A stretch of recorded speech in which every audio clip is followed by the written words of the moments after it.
As we are heading towards the playoffs in the NBA, something interesting is happening right now. We are already getting some storylines developing around the 2024 NBA free agency class. This is a group that has plenty of stars in it, plenty of question marks as well, and is honestly one of the more interesting classes that we've had over the last couple of seasons. Top two guys on the list that I want to discuss in the very, very beginning here are two of the guys that coming into the season we knew were going to be some of the biggest free agents, and that is Pascal Siakam and OG Anunoby. At the beginning of the year, they were on the Toronto Raptors, and I didn't know if they were going to get traded. I didn't know what exactly was going to happen with them, but I was positive that they were going to go into free agency. They were not going to sign extensions, and now, of course, each of those guys have been moved. OG Anunoby in New York and Pascal Siakam in Indiana. My assumption at the moment is when teams make mid-season trades for impending free agents and they give up significant stuff and those teams are good, they kind of already have an agreement on what a free agency contract looks like. Obviously, the way it's phrased when those guys get traded is, yeah, this team hopes that they're going to be able to re-sign him. They feel like they have a leg up in the negotiations. I don't think Indiana or New York trades significant stuff for those two guys unless they are very, very confident that they're going to re-sign them, aka they probably already kind of have some details worked out in terms of what those guys are going to sign for. I would be floored if Siakam and OG Anunoby are not on the Pacers and Knicks respectively. So I'm not fully eliminating them from the free agency class, but I kind of am because they got traded midseason, and I would be very surprised if they don't stay with those teams. But one guy I'm not really sure about is LeBron. I feel like nobody's really talking about the fact that LeBron is a free agent this offseason. As a player option is the opportunity to go to any team that he wants to. And of course, that brings in, all this stuff with Bronny potentially coming to the NBA. I'm going to put that to the side for now. We're still kind of waiting and seeing exactly how that storyline is going to play out. However, there's a couple of different angles for this for LeBron. So it's a gigantic number on the player option. It is a huge, huge number that he could opt into. He also could just opt out and then sign another one-in-one deal, which is something that he's done over the last couple of seasons.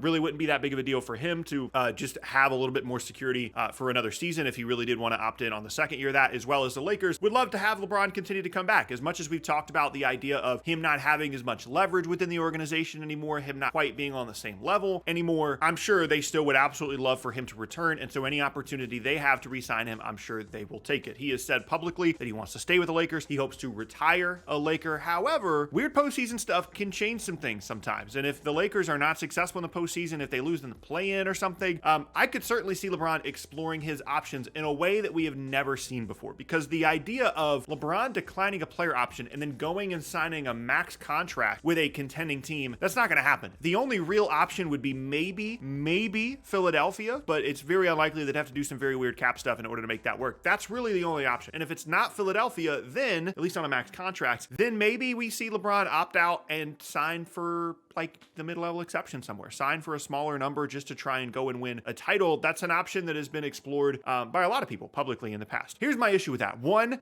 that's pretty egregious title chasing for a guy that cares about what his titles mean to his legacy. And if he goes and signs with, the Clippers or the Heat or a variety of teams for not a max contract, I don't know how that is going to be viewed historically. And I think that really, really matters to LeBron. And also, if he signs for like 12 million, as much as as obviously he's an incredibly rich person already, it's not like just not having $35 million is not a big deal for LeBron to say, oh, I'll decline the player option and sign for 12 million instead of 47. Like, that is a huge, huge difference. It's something that I don't think should be discounted. As of this moment, I am expecting LeBron to either opt in for another season in LA or sign a one-in-one deal to return to LA. That can always change. It depends on the postseason, but if they have a decent run in the playoffs and he actually plays next year, doesn't retire, I'm thinking he's going to stay in LA. But that is kind of the end of that theme of just like, I feel like I know what's going to happen, because for all these other guys, it's going to be very, very strange. And the start of that for me is Klay Thompson.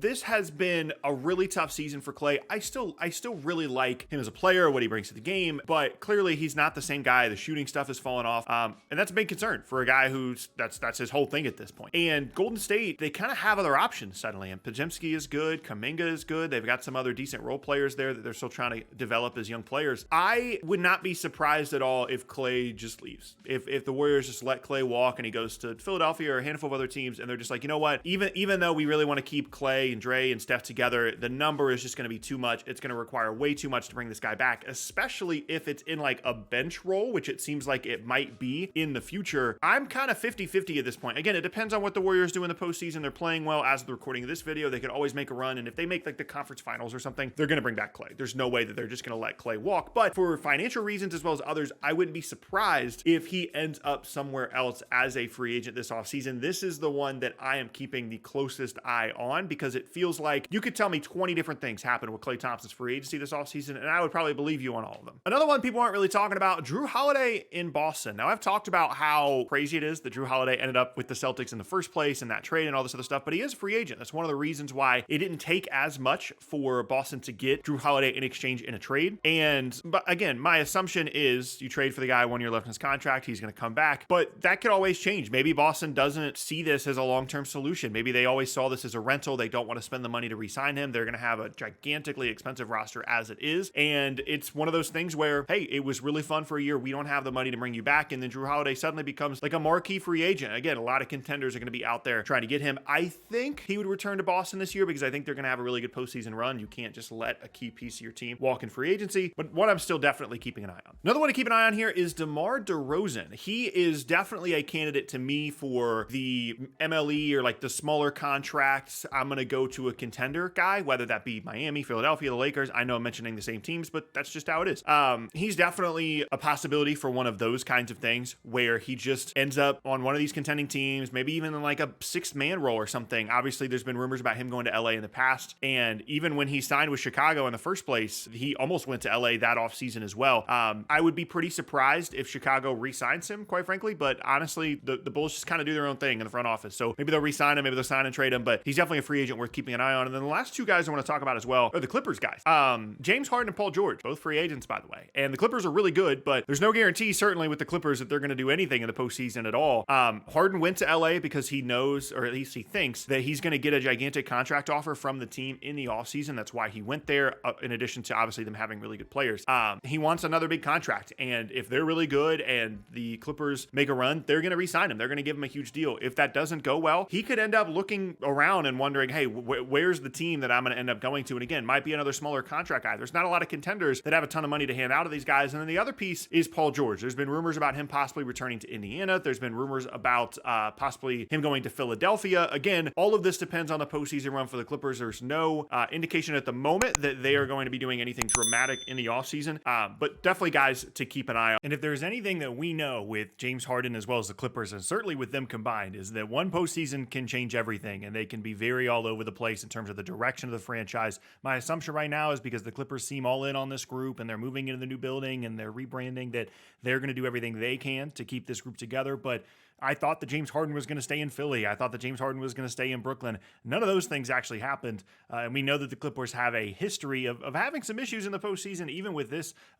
some kind of version of this roster, obviously minus James Harden. So we shall see what happens, not only with that, a very, very strange and a very weird 2024 free agency class.